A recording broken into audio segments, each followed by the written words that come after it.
Bonjour et bienvenue à Culture Active. Nous recevons aujourd'hui France Paradis qui nous parle de son exposition sur le Nunavik.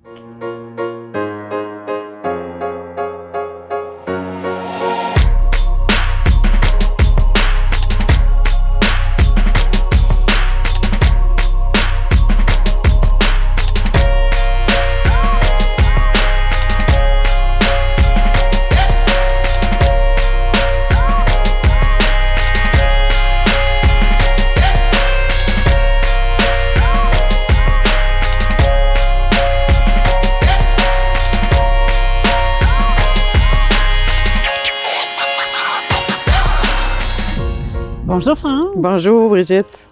France, je suis contente que tu nous accueilles ici devant ta belle exposition. Avant qu'on embarque sur le sujet de l'exposition, depuis quand tu es exposée ici? Depuis le mois de décembre. OK. Et jusqu'à? Le 10 avril. Donc, les gens ont encore le temps de venir la voir. Oui, parfait. oui. Parle-moi de comment a commencé ce projet-là. Puis les photos, tu en as 8? 8 photos, exactement. Des photos de paysages et des photos animalières. Voilà. Écoute, j'ai eu la chance d'être invitée dans le Grand Nord et à 4 reprises. Oh. Puis pour moi, ça a été vraiment un coup de foudre. J'étais vraiment choyée d'être invitée là. Puis c'est à 4 reprises aussi. Fait que ça m'a permis de... Je voulais remercier les gens qui m'avaient invité là-bas à cause de l'accueil que j'avais reçu. Puis je pensais à une façon de les remercier. Puis ça venait pas, c'était pas si simple. C'est quand même loin aussi. Fait que j'ai pensé de faire... prendre 4 des photos que j'avais prises là-bas pour représenter le paysage, puis 4 photos d'animaux, parce que pour eux, l'animal est vraiment un symbole très fort pour eux, étant donné qu'ils sont dans le Grand Nord, puis que, bon, ils côtoient régulièrement les animaux, puis bon, ils s'en nourrissent aussi. Il y a un lien particulier avec les animaux. Alors, c'est pour ça que j'ai pris 4 photos de paysages et 4 photos d'animaux qui ont une symbolique pour eux. Si on parle de celle-ci, Oui. le renard gemivant, peux-tu nous parler de la signification, celle-ci? Ben le renard arctique, c'est un animal qu'on retrouve là-bas partout, là. Tu arrives à l'aéroport, il y en a plein qui courent partout, c'est comme des chiens un peu, mais c'est un animal qui a l'air tellement intelligent, là, juste dans son regard, là, on voit l'intelligence de l'animal, puis il y en a partout, puis ça court. T'as pas l'impression qu'ils sont dangereux, là, mais ils sont affamés. Ils sont affamés. Il faut se rappeler qu'ils sont sauvages aussi. OK. Mais c'est un animal qui est vraiment présent là-bas. Et ils sont toujours blancs? Oui, bien ceux-là, ouais, quand c'est l'automne, ils sont plus bruns OK. un petit peu. Mais il y a des variétés aussi à travers. Des fois, ils ont des taches un peu. C'est pas des races pures, hein. C'est au naturel. Mais en général, ils sont blancs puis ils sont difficiles à voir dans la neige blanche. Puis tu as une belle histoire intéressante avec un des arfans que tu as photographié.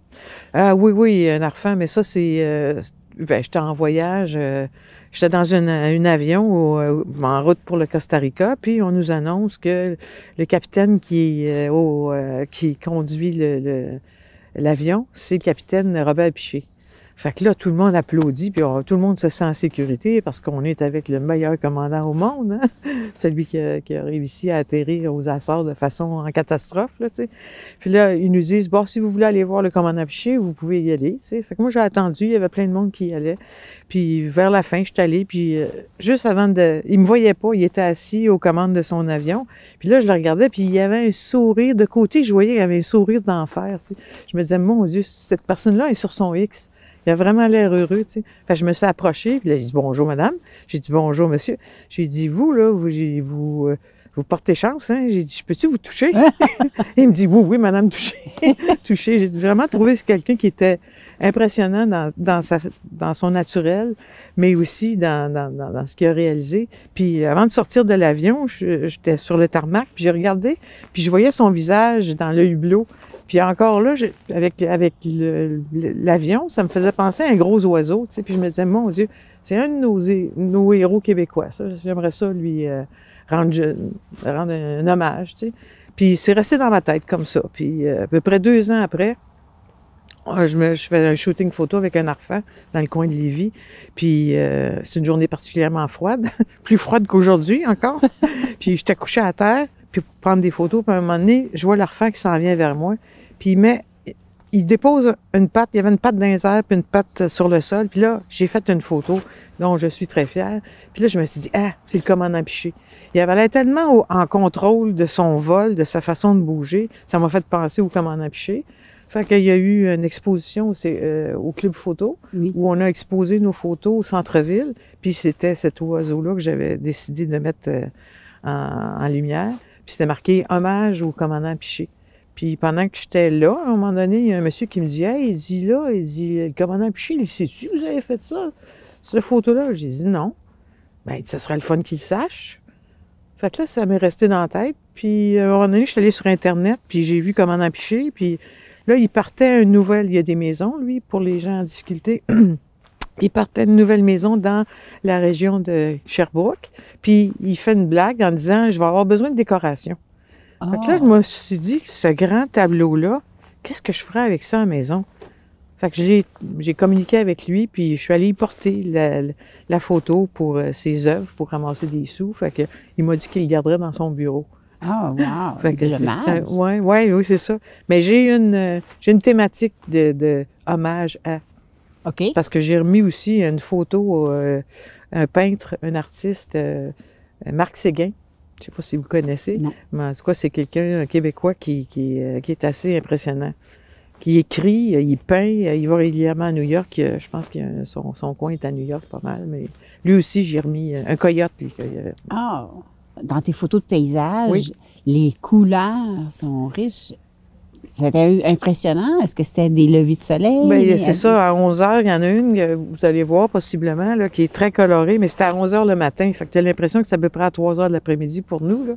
Puis ce qui est particulier aussi, c'est que des fois, quand tu arrives, tu regardes, tu fais du repérage, tu vois un peu les endroits où tu peux faire des photos, puis tu trouves qu'une lumière est belle là, mais là, prends-la tout de suite. Parce que dans 30 secondes, même 45 secondes, ça sera plus ça. Il faut vraiment réagir vite. Parce que la lumière, dans la période où je suis allée, en novembre-décembre, c'était, on avait de la lumière. Je pouvais commencer à shooter vers 10 h à peu près, puis à 2 h, là, ça commençait à être assez sombre. Fait que j'avais pas une grosse plage horaire. De toute façon, mon appareil, je l'ai gelé aussi à plusieurs reprises, c'est ça, parce que le froid, même si j'avais des batteries avec moi, je changeais toujours, j'avais toujours 3 batteries, une batterie dans mon appareil, puis 2 sur moi, puis à l'intérieur de mon manteau, ça reste au chaud. Je changeais mes batteries, mais à un moment donné, mon appareil gelait. Fait que là, j'étais comme rentre à la maison. Ah, n'a pas le choix. C'est ça. Chose intéressante, tes photos sont toujours titrées. Oui. Mais on voit des petits caractères à gauche du titre. Oui, ça, c'est une chose qu'on a appréciée grandement parce que j'allais faire une exposition là-bas, puis moi, les gens parlent Inuktitut. Fait que pour moi, je me suis débrouillée pour avoir mes titres qui soient traduits en Inuktitut.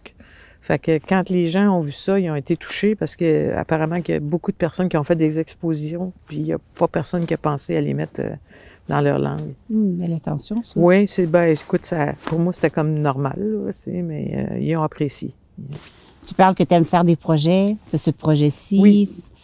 En as-tu d'autres que tu planifies qui sont à venir? Bien, c'est un peu celui dont je te disais de Robert Piché. Tu vois, il y a Kim Thuy qui s'en vient à Victo. Là. Fait qu'elle, j'ai quelque chose à y remettre. Là. Fait que j'espère que ça va se passer. Puis j'ai une liste des gens que je considère comme étant des héros québécois. Là. Puis dans des projets que tu n'as pas encore rien fait, as-tu quelque chose qui t'inspire? Comment tu pars un projet? Oh, je sais, ça part, tu sais, comme ce projet-là est parti, Daniel Croteau m'a appelé, puis elle me dit, t'as-tu un thème que tu peux développer, 8 photos, Je dis oui.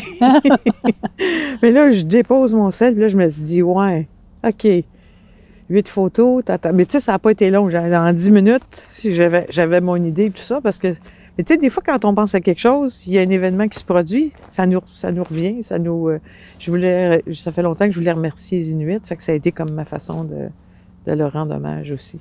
Ça fait longtemps que tu fais de la photo? On parle de... Ça fait, sérieusement, là, une dizaine d'années à peu près. Oh, mon Dieu, ça faisait plus longtemps. Non, ça fait pas... Tu sais, j'en avais déjà fait quand j'étais à 20 ans, à un moment donné, mon premier voyage que j'avais fait en Grèce, à un moment donné, j'avais pris une photo puis je m'étais dit, un jour, je vais faire de la photo. Mais là, retour, le travail, les bébés, la famille, tout ça, j'ai faisais de la photo un peu de temps en temps, mais la vraie piqûre à la retraite, un peu avant la retraite, là, c'est là que ça a commencé. Là, j'ai du temps pour en faire beaucoup. Hey, là, puis ça a pris possession de moi, là, vraiment. Moi, je me disais, je vais faire ça comme, tu sais, cool, là, de temps en temps, mais là, non, c'était vraiment une passion, là, intense, là. Tes photos d'ici, c'est animalière, paysage, mais Oui. est-ce que tu explores d'autres thèmes? Oui, de temps en temps, je travaille pour le Carré 150. Quand ils font des ateliers pour les jeunes ou des spectacles, ça arrive qu'ils vont me demander pour faire des photos. Ça, j'avais pas prévu ça, mais j'adore ça, faire ça. J'aime ça. Wow!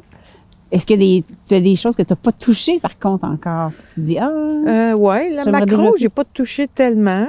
Je peux pas dire que... C'est ça qui est plaisant en photo, hein, c'est que tu as plusieurs avenues, là. Peut-être ça, mais là, tu vois, avec le Carré 150, du portrait, j'étais pas tellement portée à faire ça. Mais là, en faisant ça, je découvre quelque chose de bien intéressant, là. Ah oui? Oui, voir les gens passionnés quand ils créent quelque chose, comment ils sont fiers, tout ça. J'aime ça capter ce moment-là. Ils sont généreux dans leurs émotions quand ils viennent de créer quelque chose. Puis ça, c'est plaisant de capter ça, là. Est-ce que tu imprimes tes photos? Oui. Oui, en plus? Oui. Mon Dieu, t'es comme... Mais ça, grave. c'est un grand plaisir. Il y a un de mes bons amis qui m'a conseillé qui m'a parlé de son expérience. Puis, moi, ça m'a plu beaucoup. Fait on a le concept complet, là, du début jusqu'à la fin, là. C'est toujours plaisant d'entendre le petit clic. Ça veut dire que la photo est prête, là. Puis, il y a quelqu'un qui m'avait dit, oh, tu vas arrêter de t'énerver quand tu vas entendre ça. Tu vas t'habituer, tu sais. Mais non, ça fait 5 ans que je l'ai, là. À chaque fois que j'entends les petits clics, je suis énervée. J'ai hâte de voir le résultat. résultat. Ouais. Wow! Mais France, ça a été super le fun que tu nous parles de ta passion. On le sent dans tes yeux, on le sent dans ton parler. J'invite les gens à venir voir l'exposition. Alors, c'est le long du... J'ai dit quelque chose que je peux ajouter. Oui. Ouais, c'est ça. J'ai fait comme un concours. Si vous allez sur ma page Facebook, France Paradis, Victoriaville, vous faites photographier avec votre photo préférée, puis d'ici le 10 avril, puis moi, je suis en pige une au hasard, puis je la donne à la personne qui va m'avoir. Ouais. Une belle générosité, ça. Donc, vous avez entendu, France Paradis, sur la page Facebook, Victoriaville. Allez vous faire photographier avec votre photo préférée. Peut-être vous aurez la chance de la gagner. Donc, merci à nouveau, France. Mais merci à vous. Toujours plaisant.